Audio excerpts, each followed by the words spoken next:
We're waiting. Thanks, Mike. So, this is my first time doing this. And honestly, I haven't been to a lot of weddings either. So, when I was kind of looking to write the speech, I had to, rely on popular culture for how it goes and how it should go. And I think doing that, the formula is very clear. It's sort of start out with some mildly embarrassing stories and then end with kind of sentimental stuff, right? So, fortunately for me, my friendship with Seth is an embarrassment of riches of mildly embarrassing stories.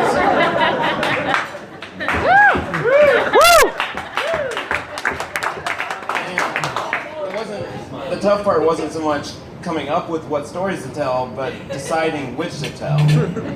So I could go with the time when Seth instigated a high-speed chase, during which this asshole derelict from our high school threw, I'm gonna swear, a fucking bowling ball at my car.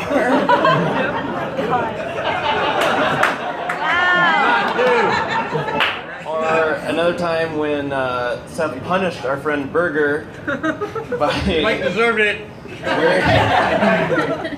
by wearing his clothes in the morning, saying, quote, "If you don't stay the night at the frat, you wake up in the morning and Seth is wearing your clothes." That's getting Seth. Happened many times. That was before Seth was subsequently banned for life from that same frat.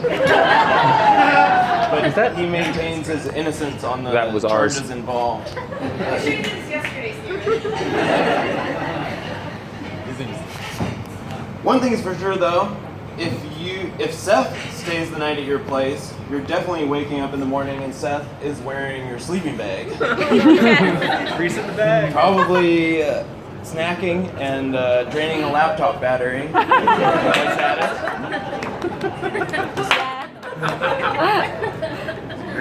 Greasing that bag. Seth is a man of many talents, a few of which you might not know about. Some fun facts.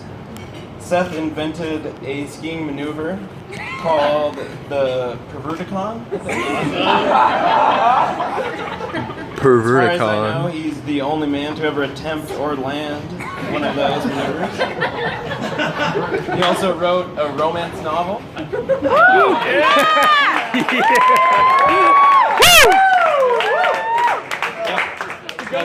The Outlaw. It's I think available on Amazon. So we could double or triple the readership just based on tonight. Another one in high school, and I think this is really funny. In high school, Seth was paid a weekly salary to invent flattering stories about one of the football players, and to relate them to a girl this guy was trying to impress. And if she mentioned them to the guy, Seth would get a bonus. Which, all this was apparently done on one of the strangest honor systems I've ever heard of. So, yeah, anyways, it was hard to choose what stories to tell about Seth. Another thing that makes it hard is that Seth can tell all these stories way better than I can. Amen. And he loves to tell these stories. He loves to regale his friends about his escapades, their escapades, any other tight guys' escapades. And often the circumstances around the event get more and more outlandish as the night goes on. It's good. It's great. So yeah, in choosing what to talk about, luckily a couple months ago I was given some direction by an unlikely source, our celebrity friend, comedian Howard Kramer. I saw Howard after a show in LA, and of course he asked about Seth, and I said Seth was doing great and told him he's getting married. And after I said that, he made me promised that I would tell the story of when Seth and Howard met. So here you go. We were there. Not even that good, but I we was met there. Howard after his set at Sasquatch, so he was performing, and thanks to Seth's overwhelming charm, we went from being his fans, watching him do comedy, to hanging out together in very short order. And eventually, Seth and Kramer split off from the main group. They weren't into Boney Bear, I guess. We went to go see an act on the side stage. Too many saxophones. The rest, yeah, dude, sax. Throw that sax in the river. Anyways, the rest of us watched the main show, and then later we were headed back to the refugee camp that is the Gorge campground at Sasquatch. Totally exhausted and not really kind of all there mentally, if you know what I mean.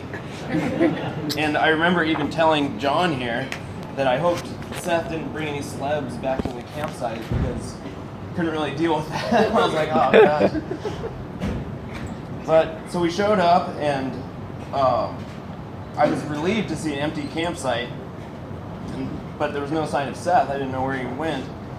And then a car door opened, and Seth sort of rolled out and shuffled up to me as the mellow sounds of Neil Young's Harvest played mournfully from the car speakers.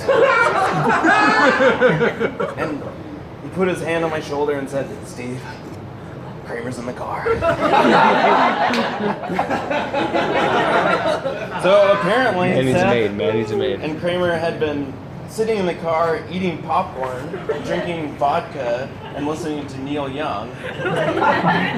Unbeknownst to Seth, Johnny B, again, had left his car unlocked, so they actually had access to a lot better food and something to mix their vodka in, but they just sat in the Nissan or whatever it was. We skipped to Manny's a maid. Remember? Kramer, what? Manny's a maid. Kramer requested to skip a Manny's a maid on Harvest. No, it's not okay. Alright, anyway. I know, it's funny. John, I'm not ad-libbing here. We're working off a script. Fine. You say my name enough, I'm going to start adding in, you know what I mean? So Kramer also had access to a private yurt that the festival had provided him for free, but instead he hung out with us until early in the morning and ended up recounting the story on his podcast the following week as Heart of Gold played in the background. So I guess what I like about that story is that Seth, as Patrick would describe, is, quote, always down to hang out. It was true when Seth moved into my parents' house and started referring to the room above the garage as Seth's room and decorating it, and it's still true today. And you know, as easy it is to joke around about that, I think that quality reflects something that I really love about Seth, which is this idea that life is meant to be enjoyed. And because life is meant to be enjoyed, why shouldn't we spend it as much as possible with the people that we love, enjoying the time we have? And for that reason, along with so many others, I'm so glad Mary and Seth found each other, because it's immediately apparent when you spend time with them how much they love spending time together, how they complement each other, how Mary shares that idea, and just how great they are. So Mary, you found a guy who's down to hang out and is also one of the kindest, most caring people I've ever met. And Seth, I love you. Here's to Seth and Mary. Woo!